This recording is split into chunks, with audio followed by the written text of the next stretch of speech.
বিসমিল্লাহির রহমানির রহিম। জাগপা আয়োজিত আজকের এই সভার সংগ্রামী সভাপতি, যিনি জাগপার প্রতিষ্ঠা লগ্ন হতে জাগপার সঙ্গে আছেন এবং প্রতিটি গণতান্ত্রিক আন্দোলনে যিনি অংশগ্রহণ করেছেন, খন্দকার লুৎফর রহমান। আমাদের মাঝে আজকে এখানে উপস্থিত আছেন বাংলাদেশের আরেকজন বর্ষিয়ান জননেতা, যিনি তার সারা জীবন জনগণের কল্যাণের জন্য, সমাজের পরিবর্তনের জন্য কাজ করেছেন। আমার নেতা ছাত্র জীবনের এবং ৬৯-এর গণ অভ্যুত্থানের অন্যতম নেতা, এমপি মন্ত্রী জনাব মোস্তফা জামাল হায়দার। উপস্থিত আছেন আপনাদের অত্যন্ত প্রিয় নেতা, যিনি সকলের কাছে পরিচিত, একজন ৯০-এর ছাত্র অভ্যুত্থানের অন্যতম নায়ক এবং সাবেক এমপি মন্ত্রী জনাব আমানুল্লাহ আমান সহ আমাদের এখানে উপস্থিত আছেন আমাদের ১২ দলীয় সমমনা জোটের সমন্বয়ক ডক্টর ফরহাদ এবং জাতীয় নেতৃবৃন্দ, সুধীবৃন্দ, আসসালামু আলাইকুম। আসলে এই ধরনের সভাগুলো অনেকটা ফরমাইশি হয়ে যায়। ওইখানে আমি মনে করি যে আপনার সুনির্দিষ্ট বিষয়ের উপরে আলোচনা করতে পারলে সে আলোচনাটা ফলপ্রসূ হয়। আর অনেক বক্তা থাকলে কোনো বক্তারই বক্তব্য কেউ শুনতে চায় না, যার ফলে এই সভাগুলো ঠিক সেইভাবে আপনার গুরুত্ব পায় না। যাই হোক, আমি আশা করব যে আমাদের নেতৃবৃন্দ ভবিষ্যতে এই বিষয়গুলোর দিকে একটু নজর রাখবেন, যে শুধু কয়েকজন লোককে দাঁড় করে দিয়ে বক্তৃতা করার নেতাকে ব্যাপার না, ব্যাপারটা হচ্ছে এটা পৌঁছাতে হবে জনগণের কাছে, সকলের কাছে। যাই হোক, আমি ধন্যবাদ জানাতে চাই যে তিনি এই সভাটি আয়োজন করেছেন। সেই সঙ্গে জাগপার প্রতিষ্ঠাতা শফিউল আলম প্রধান, তাকে আমি স্মরণ করছি এই জন্যে যে শফিউল আলম প্রধান একজন অকুতভয়, স্পষ্টবাদী, একজন শতকরা ১০০% দেশপ্রেমিক একজন রাজনীতিবিদ ছিলেন। তার এই অকালে চলে যাওয়াটা এটা আমাদের জন্য খুব ক্ষতির কারণ হয়েছে। প্রকৃতপক্ষে বাংলাদেশে যে সমস্ত নেতা যারা বাংলাদেশের স্বাধীনতা সার্বভৌমত্ব রক্ষার ক্ষেত্রে সবচেয়ে বড় ভূমিকা পালন করেছেন অতীতে, তাদেরকে আমরা অনেককেই আজকে হারিয়েছি। প্রিয় বন্ধুগণ, আজকে আলোচনার যে বিষয়বস্তু হয়েছে এটা অনেক বিশাল আলোচনার বিষয়বস্তু, যেটা আলোচনা করতে অনেক সময় প্রয়োজন। তবে এইটুকু আমি বলতে পারি যে বর্তমান প্রেক্ষিতে শহীদ প্রেসিডেন্ট জিয়াউর রহমানের নামটা অত্যন্ত প্রাসঙ্গিক। কারণ শহীদ প্রেসিডেন্ট জিয়াউর রহমান সেই সময়ই আমাদের সামনে এসেছিলেন যখন এই জাতির সবচেয়ে দুঃসময় ছিল। ১৯৭১ সালে ২৫শে মার্চে পাক হানাদার বাহিনী যখন এই দেশের মানুষের উপরে ঝাঁপিয়ে পড়েছিল, গণহত্যা করছিল সারা দেশে, সেই সময়ে আমরা দিশেহারা হয়ে গিয়েছিলাম। সেই তখনই একজন অখ্যাত মেজর জিয়া, যার কণ্ঠ, যার গলা আমাদের সমস্ত বাংলাদেশে ছড়িয়ে পড়েছিল, আপনার একেবারে ইথারে মানুষকে অনুপ্রাণিত করেছিল। তার যে বক্তব্যটা ছিল সেটি হচ্ছে যে বাংলাদেশের স্বাধীনতা ঘোষণা করা, পাক হানাদার বাহিনীর বিরুদ্ধে যুদ্ধে অবতীর্ণ হওয়া এবং সংগ্রাম করা, লড়াই করা, যুদ্ধ করা মুক্তির জন্য। এইটাই শুরু হয়েছিল আপনার আমাদের সেই বাংলাদেশের স্বাধীনতা যুদ্ধ। এই কথা অস্বীকার করার কোনো উপায় নেই। যদিও বিগত বছরগুলোতে প্রচেষ্টা করা হয়েছে এই স্বাধীনতার যে মহান ঘোষক শহীদ প্রেসিডেন্ট জিয়াউর রহমানের নাম মুছে ফেলবার, ইতিহাসের কি অমুক বিধান দেখুন, যারা চেষ্টা করেছে মুছে দিয়েছে জিয়া রহমানের নাম বিভিন্ন জায়গা থেকে, সেখানে প্রতিস্থাপন করেছে তাদের নেতার মূর্তি অথবা নাম। আজকে জনগণই সেটাকে তুলে ফেলে দিয়ে এখন আবার দেখবেন যে সেই জিয়া রহমানের নাম তাদের হৃদয়ের মধ্যে পতিত হয়ে গেছে। এই জুলাই বিপ্লব যেটাকে বলা হচ্ছে, এটা আসলে বাংলাদেশের জাতির সামনে আমি মনে করি যে একটা নতুন সম্ভাবনার দ্বার উন্মোচন করেছে। এই জুলাই বিপ্লবের মধ্য দিয়ে যে পরিবর্তনটি শুরু হয়েছে, ফ্যাসিস্ট হাসিনা যে পালিয়ে গেছেন এবং আওয়ামী লীগের যে পতন হয়েছে, ফ্যাসিবাদের যে পতন হয়েছে, এটা বাংলাদেশকে নতুন করে নির্মাণ করবার, গড়ে তুলবার একটা অভূতপূর্ব একটা সুযোগ আমাদের সামনে এনে দিয়েছে।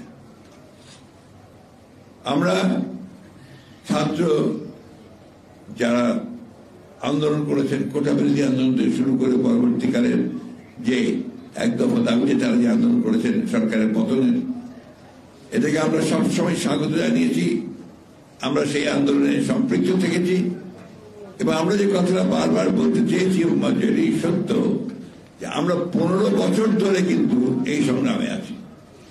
ফ্যাসিবাদের বিরুদ্ধে আমাদের লড়াই শুরু হয়েছে প্রকৃতপক্ষে 2009 সাল থেকে, এবং সেই লড়াই আমরা যারা দেশপ্রেমিক রাজনৈতিক দলগুলো আছি, আমরা সবাই একসাথে হয়ে একজোট হয়ে এই লড়াইগুলো আমরা শুরু করেছি। আমি দীর্ঘ আলোচনা যাব না, আমি শুধু আপনাদেরকে এইটুকু বলতে চাই যে ফ্যাসিবাদী আওয়ামী লীগ তারা অত্যন্ত সুপরিকল্পিত ভাবে, সচেতন ভাবে বাংলাদেশের গণতন্ত্রকে দ্বিতীয়বার হত্যা করে তাকে একদলীয় শাসন ব্যবস্থা প্রবর্তন করতে চেয়েছিল। আমাদের মধ্যে অনেকেই আপনার কতগুলো জায়গায় আমরা ভুলে যাই যে আওয়ামী লীগ হচ্ছে সেই আওয়ামী লীগ যার নেতা ছিলেন শেখ মুজিবুর রহমান, যিনি 1971 সালের আগে পর্যন্ত আমাদের কাছে অবিসংবাদী নেতা ছিলেন এবং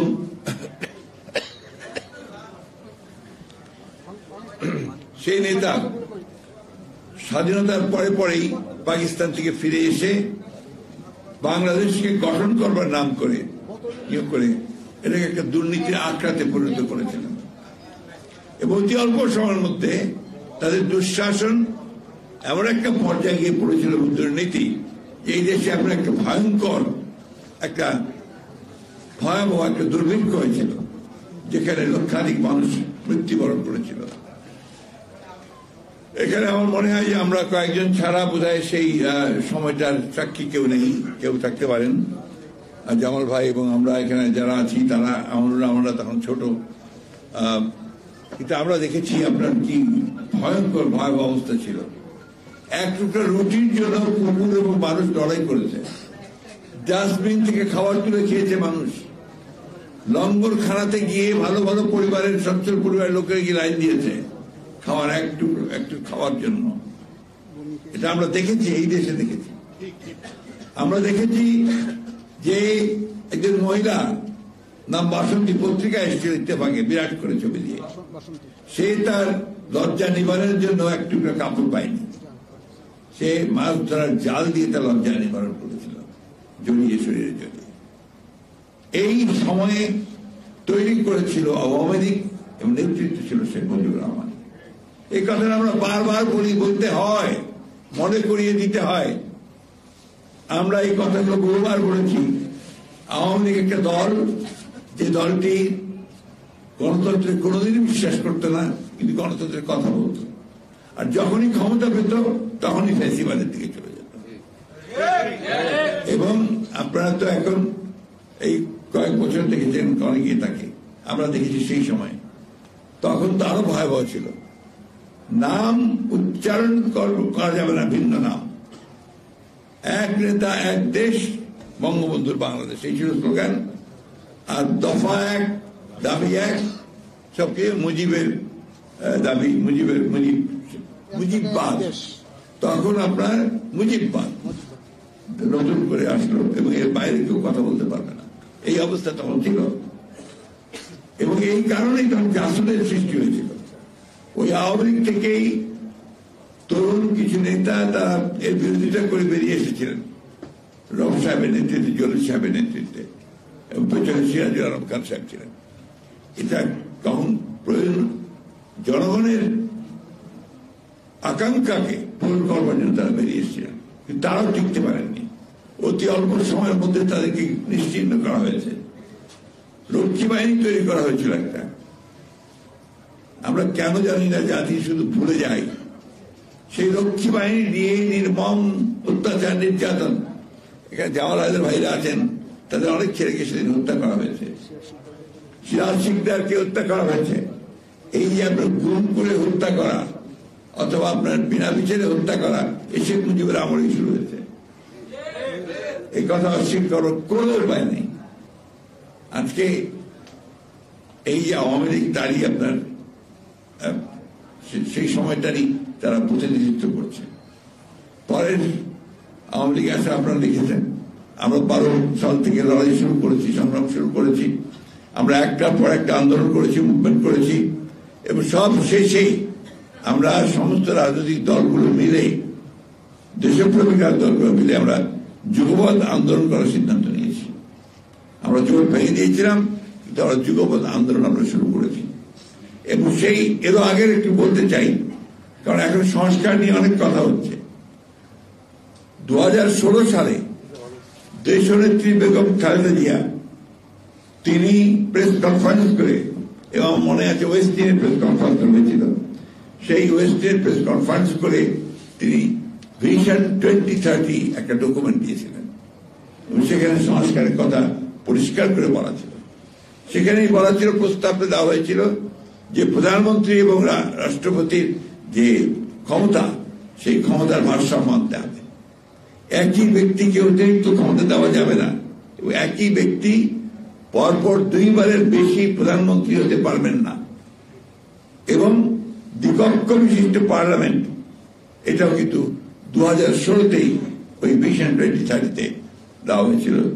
বেগম খালেদা জিয়া জাতির সামনে প্রস্তাব দিয়েছিলেন, আরো অনেকগুলো বিষয় ছিল। এবারও আমরা সমস্ত দলগুলো প্রায় 2 বছর আমরা আপনার কাজ করেছি, পরস্পরের যোগাযোগ করেছি, করে 2022 সালে, এটা বোধহয় ওয়েস্টে নেই, আমাদের ভারপ্রাপ্ত চেয়ারম্যান তারেক রহমান প্রথম আপনার 31 দফা সংস্কারের কর্মসূচি তিনি দিয়েছিলেন। এটা নিশ্চয়ই আমাদের সাংবাদিক ভাইদের মনে আছে, আপনাদের মনে থাকার কথা।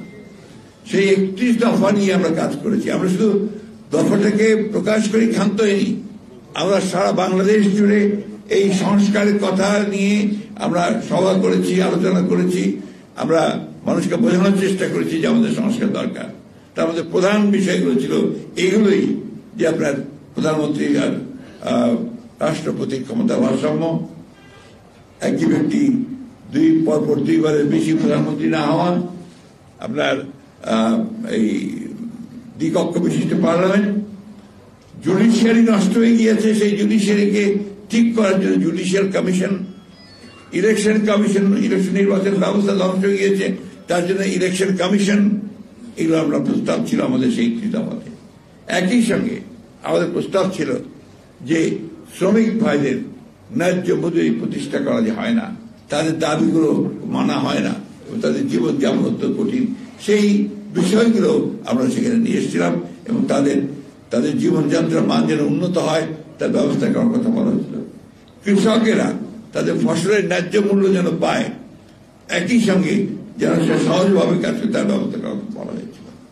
শিক্ষা ব্যবস্থাকে উন্নত করবার জন্য, মানসম্মত করার জন্য, সেটাও ওখানে আমরা বলেছি। আমরা স্বাস্থ্য ব্যবস্থা, সেখানে আমরা একটা নতুন বিষয় দিয়েছিলাম, যে ইংল্যান্ডে যেমন আছে ন্যাশনাল হেলথ সার্ভিস, ঠিক সেইভাবে বাংলাদেশে আমরা একটা বাংলাদেশ হেলথ সার্ভিস করার প্রস্তাব দিয়েছি, যেখানে আপনার প্রতিটি মানুষ যেন হেলথ সার্ভিস পান, সেটাকে নিশ্চিত করার জন্য আমরা বলেছি। সুতরাং সংস্কার কোন নতুন ধারণা নয়। কেউ যদি দাবি করে যে আমরাই সংস্কারের দাবি নিয়ে এসেছি, সেটা ভুল। সংস্কার একটা চলমান প্রক্রিয়া, প্রতি মুহূর্তেই সংস্কার হচ্ছে, সেই সংস্কারের ধারা চলতে থাকবে। সেই জন্যই তো নির্বাচন বন্ধ হয়ে থাকতে পারে না। সেই মুহূর্তে তো দিনের পর দিন আমরা একটা অনির্বাচিত সরকারের হাতে দেশ চালাতে দিতে পারি না। সেই কারণেই আমরা যখন কথা বলি যে আমরা নির্বাচনটাকে তাড়াতাড়ি চাই, আমাদের সম্পর্কে ভুল একটা ব্যাখ্যা দেওয়া হয় যে বিএনপি তাড়াতাড়ি নির্বাচন চাচ্ছে ক্ষমতায় যাওয়ার জন্য। ক্ষমতায় তো আমরা আগেও ছিলাম ভাই, 2বার 3বার ছিলাম, এবং আল্লাহ চাই তো আমরা আবার ক্ষমতায় যাব।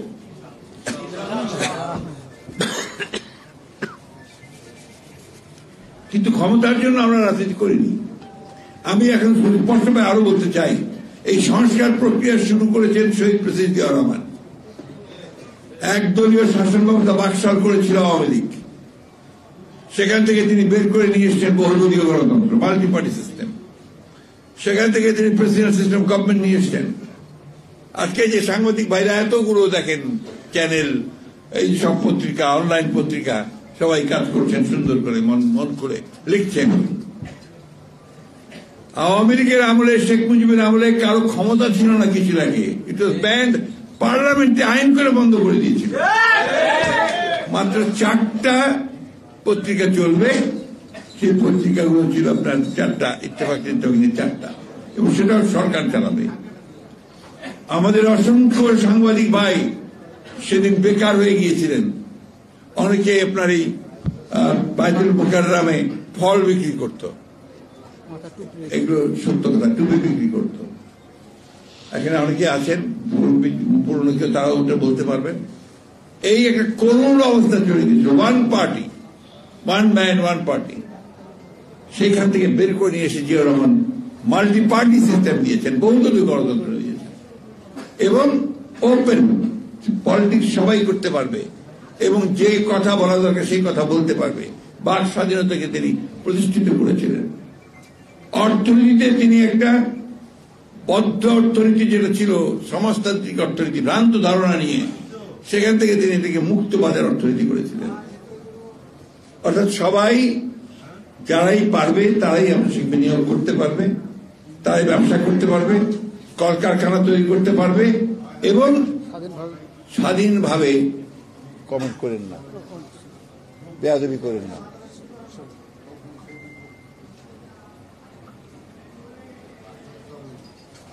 এটাই আপনার একমাত্র পরিবর্তন। তখনই আপনার এই সংস্কার শুরু হয়েছিল।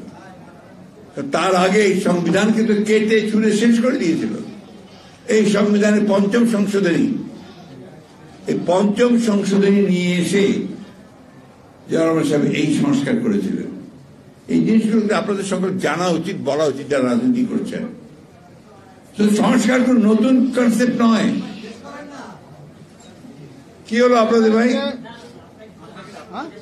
আমি বুঝতে পারছি না। তারপর কি, কেন কথা বলেন এইভাবে? কি কোনো সমস্যা হয়েছে? আপনার ভাই মাথাটা উঁচু করে আমাকে ঝামেলা ফেলেন কেন? প্লিজ।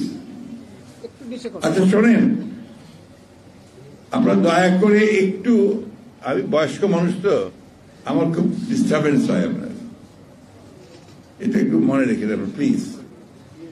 যাই হোক, এই যে আপনার নতুন ধারণা নয় এটা, সেই সংস্কার চলছে। আমরা বলছি সংস্কার চলুন। আপনি সংস্কার করেন, কি কি সংস্কার করেন? 6টা কমিশন করেছেন, সেই কমিশন কাজ করছে, খুব ভালো কথা। এই কমিশন কাজ করছে, কাদের সঙ্গে কাজ করছে? তারা কয়েকজন পণ্ডিত ব্যক্তিকে নিয়ে এসেছেন, আমরা তাদেরকে খুব ভালোভাবে চিনি, শ্রদ্ধা করি, সম্মান করি। কিন্তু একই সঙ্গে জনগণের কাছে যান, তারা কি চায় তাদের কাছে জানুন। বিখ্যাত লেনিন, আপনারা অনেকে নাম শুনে থাকবেন, ফিলোসফ, পলিটিক্যাল ফিলোসফার, বিপ্লবী, রাশিয়ার সোভিয়েত বিপ্লব তিনি নেতৃত্ব দিয়েছিলেন। তিনি বলেছিলেন, when there is a crisis, go to the people, learn from them and come back implement it them. আজ যখন কোনো সংকট সৃষ্টি হবে, জনগণের কাছে যাও, জনগণ কি চায় না চায় সেটা বোঝো, তার কথা বলো, বোঝার চেষ্টা করো, তারপর ফিরে এসে সেটাকে তুমি কাজ করার চেষ্টা করো। এই যে কতগুলো অভিজ্ঞতা, সেই অভিজ্ঞতাগুলো কাজে লাগাতে আমরা বলেছি। আমরা বলেছি আপনারা সংস্কার করেন, আমাদের কোনো আপত্তি নেই, কিন্তু যে বিষয়টা নিয়ে বাংলাদেশের সমস্যা সবচেয়ে বড় তৈরি হয়েছে যে আজকে বাংলাদেশে অস্থিরতা, স্থিতিশীলতা, এগুলো সমস্যা আছে। এই সমস্যাগুলো অনেক কমে যাবে যদি একটা নির্বাচিত সরকার থাকে, কারণ নির্বাচিত সরকারের শক্তিটা অন্য, সেটা যদি জনগণ তার পেছনে থাকে। এই কথাটা আমাদের সবসময় মনে রাখতে হবে।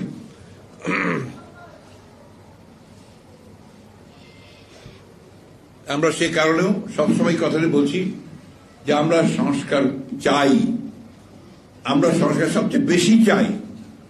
একই সঙ্গে আমরা এটাও চাই যে দীর্ঘকাল অনির্বাচিত সরকারের হাতে ক্ষমতা থাকা উচিত নয়। আজকে দেখুন দেশের সংকট বাড়ছে তো বাড়ছেই, সবচেয়ে বড় সংকট হয়েছে সাধারণ মানুষের। চালের দাম এমন ভাবে বেড়েছে যে সাধারণ মানুষের পক্ষে এখন চাল কেনাও অসম্ভব হয়ে যাচ্ছে। চাল, ডাল, তেল, লবণ, ডিম, মাছ, মুরগি প্রত্যেকটার দাম বেড়ে গেছে। সাধারণ মানুষের জীবন এখন অতিষ্ঠ হয়ে গেছে। এটার দিকে কিন্তু তাদের কোনো খেয়াল নেই, কোনো কমানোর দিকেও তারা কাজ করছে না। কিছু বলে যায় এত তাড়াতাড়ি তো সব সম্ভব না। আরে আমরা যে সঙ্গে আমরা তো উদ্যোগটা দেখতে চাই, কি কি ব্যবস্থা নিচ্ছে সেটা দেখতে চাই। আমরা তো দেখলাম না যে ওনাদের বড় বড় যারা উপদেষ্টা আছেন বা দায়িত্বপ্রাপ্ত যারা আছেন তারা গিয়ে বাজারের মধ্যে, মাঠের মধ্যে গিয়ে তারা জিজ্ঞাসা করছেন, মানুষকে বোঝার চেষ্টা করছেন যে সমস্যাটা কোথায়। তা না করে অনেকেই তারা আবার এই রাজনীতির মধ্যে জড়িয়ে পড়েছেন, বিভিন্ন ভাবে রাজনৈতিক উক্তি করেন, কমেন্ট করেন, এমনকি রাজনৈতিক দলগুলোর প্রতি পর্যন্ত তারা কটাক্ষ করেন। এটা সঠিক নয়, এটা হওয়া উচিত নয়। আপনাদের সবসময় মনে রাখতে হবে যে আপনারা হচ্ছেন অন্তর্বর্তীকালীন সরকার। আপনাদের মূল দায়িত্ব হচ্ছে সংস্কার করতে চান, সংস্কার করবেন, সেই সঙ্গে একটা নির্বাচন করবেন যে নির্বাচনটা সকলের কাছে গ্রহণযোগ্য হবে। এটাই হচ্ছে এক প্রধান কাজ করে নির্বাচিত সরকারের হাতে ক্ষমতা হস্তান্তর করতে হবে। রাজনৈতিক দলগুলো আপনার প্রতিপক্ষ নয়, রাজনৈতিক দলগুলো আপনাদের সহযোগিতা করছে, সহযোগিতা করেই চলেছে। আপনারাই রাজনৈতিক দলগুলোর সঙ্গে কোনো কথাবার্তা বলছেন না, সহযোগিতা ওইভাবে করছেন না। আমি কথাটা এই জন্য বললাম যে এটাই হচ্ছে কিন্তু সবচেয়ে ভালো পথ, যেখানে আপনার জনগণের সঙ্গে এই সরকারের একটা আরো ঘনিষ্ঠতা সৃষ্টি হবে। আমি কথা বাড়াবো না, শুধু এইটুকু বলতে চাই যে আজকে এই সবার মধ্য দিয়ে জনগণের কাছে আমি এই আহ্বান জানাতে চাই যে আমরা যেন অস্থির না হই, আমরা যেন হতাশ না হই। আমরা আশা করি, এখনো আমাদের আশা সেইভাবে আছেই এই সরকারের প্রতি, অন্তর্বর্তী ডক্টর ইউনূসের সরকারের প্রতি, যে তারা অতি শীঘ্র যতটা সম্ভব তাড়াতাড়ি করে তারা প্রয়োজনীয় যে সংস্কার করা প্রয়োজন, নির্বাচন কমিশন, আইন শৃঙ্খলা বাহিনী, জুডিশিয়ারি, অর্থনীতির ব্যাপারগুলো তারা দেখে তারা দ্রুত একটা গ্রহণযোগ্য নির্বাচনের ব্যবস্থা করবে। এখন দেখলাম যে আজকে পত্রিকায় দেখলাম যে আপনার আমাদের প্রফেসর ইউনূস নতুন একটি প্রস্তাব দিয়েছেন। সে প্রস্তাব হচ্ছে 17 বছর হবে আপনার ভোটার তারিখ হওয়ার জন্য আপনার ন্যূনতম বয়স। এখন তাহলে কি করতে হবে, আবার নতুন করে আপনার ভোটার তালিকা তৈরি করতে হবে। এই জিনিসটা তো কনসেনসাস না। আপনি you are the chief executive, আপনি প্রথমেই বলে দিচ্ছেন যে 17 বছর হলে ভালো। আপনি যখন বলছেন then it becomes a binding on the election commission, যেটা আপনি ইলেকশনের জন্য যারা ঠিক করবে, এটা ইলেকশন কমিশনকে ছেড়ে দিন, লেট দেম ডিসাইড। 18 বছর তো আছে, সকলের কাছে গ্রহণযোগ্য আছে। যদি 1 বছর কমাতে চান তাহলে সেটা ইলেকশন কমিশন প্রস্তাব করুন, যারা নতুন হয়েছে। রাজনৈতিক দলগুলোর সঙ্গে কথা বলেন। উনি যখন প্রথমেই বলে দেন দ্যাট বিকামস বাইন্ডিং, ওটা কিন্তু একটা চাপ পড়ে যায় কমিশনের উপরে। আমি মনে করি এই বিষয়টাকে এইভাবে না বলে তাদের উচিত ছিল, আমি এখনো মনে করি, এটা স্টেক হোল্ডারদের সঙ্গে কথা বলে তারপরে যদি তিনি এই বিষয়টা আনতে চান সেভাবে আনলে ভালো হতো, তাহলে কোনো বিতর্কের সৃষ্টি হতো না। এখন তো আপনার আরো বেশি করে মানুষের আশঙ্কা তৈরি হবে, এটা করতে গিয়ে তাহলে আরো সময় যাবে, আরো সময় ক্ষেপণ হবে, আরো বিলম্ব হবে। কেন জানি না মানুষের একটা ধারণা তৈরি হচ্ছে, আমার না কিন্তু ধারণা তৈরি হচ্ছে যে এই সরকার ইচ্ছাকৃতভাবে নির্বাচন প্রক্রিয়াকে বিলম্বিত করছে। এটা সঠিক নয়, but at the same time এটা মানুষের মধ্যে এই আশঙ্কার সৃষ্টি হচ্ছে। এর আগে আমার আজকে কয়েকজন বলছে আরো 2-3টি দল গঠিত হবে। নির্বাচন প্রক্রিয়াতে যদি আরো 2-3টি দল গঠিত হয় আমাদের তো কোনো আপত্তি নেই, 100টা হোক 200টা হোক, কোনো তাতেও আপত্তি নেই। তো সেটা জাতির জন্য কতটুকু কাজে লাগবে সেগুলো সবাই চিন্তা করবে। এখন বাংলাদেশের একটা সমস্যা কি জানেন, আমরা সবাই রাজনীতিবিদ, আমরা সবাই রাজনীতিবিদ। ওইখানে দেখবেন রাজনীতি নিয়ে আলোচনা করতে, চর্চা করতে আমরা সবাই খুব পছন্দ করি। আবার আপনাদের সোশ্যাল মিডিয়াতেও এটা একদম মারাত্মকভাবে সুযোগ সৃষ্টি করে দিয়েছে সবাইকে রাজনীতিবিদ হওয়ার, সবাইকে সাংবাদিক হওয়ার, সবাইকে ইউটিউবার হওয়ার, সবাইকে ফিলোসফার হওয়ার, তাই না? সবাই হয়ে গেছে। এইভাবে ভালো কথা, সকলের পার্টিসিপেশন হচ্ছে, সবাই কাজ করছেন। এটাকে একটা জায়গায় আনতে হবে, বাংলাদেশকে তো একটা দিকে পথে নিয়ে যেতে হবে। আমরা একটা কথা খুব পরিষ্কার বুঝি যে শুধু শুধু সুন্দর সুন্দর কথা বললেই কাজ হবে না, কাজ করে দেখাতে হবে। এখন পর্যন্ত মানুষ কিন্তু কোনো স্বস্তি পায়নি। কালকে দেবপ্রিয় ভট্টাচার্য একটা আমরা অনুষ্ঠান ছিলাম, উনি কালকে ওনার বক্তব্যে বলেছেন যে খুব ভালো কথা, সংস্কার তো সবাই চায়, স্বস্তি চায়, বাজারে স্বস্তি চায়, নিরাপত্তা চায়, রাস্তায় বেরিয়ে খুন হয়ে যাবে না সেটা চায়, গাড়ি অ্যাক্সিডেন্ট করে 6জন 7জন 8জন করে মারা যাবে না এটা চায়। ওই দিকে একটু নজর দিতে হবে, তো প্রশাসনের নজর দিতে হবে, গভর্নেন্সের দিকে নজর দিতে হবে। আমি আশা করব যে সরকার আরো বেশি গভর্নেন্সের দিকে নজর দেবেন। ব্যাংকের হয়তো সব টাকা লুট করে নিয়ে চলে গেল, তাদের বিরুদ্ধে একটা মামলা শুরু হলো না। যারা লুট করে নিয়ে চলে গেল তাদের বিরুদ্ধে একটা মামলা শুরু হলো না। আর কতগুলো মামলা হচ্ছে যেটা আগের মতো ওই সেই পুরনো অজ্ঞাতনামা 1000-1500 আসামি, ওই একই কায়দায় আবার একটা বাণিজ্যের ব্যবস্থা করা হচ্ছে।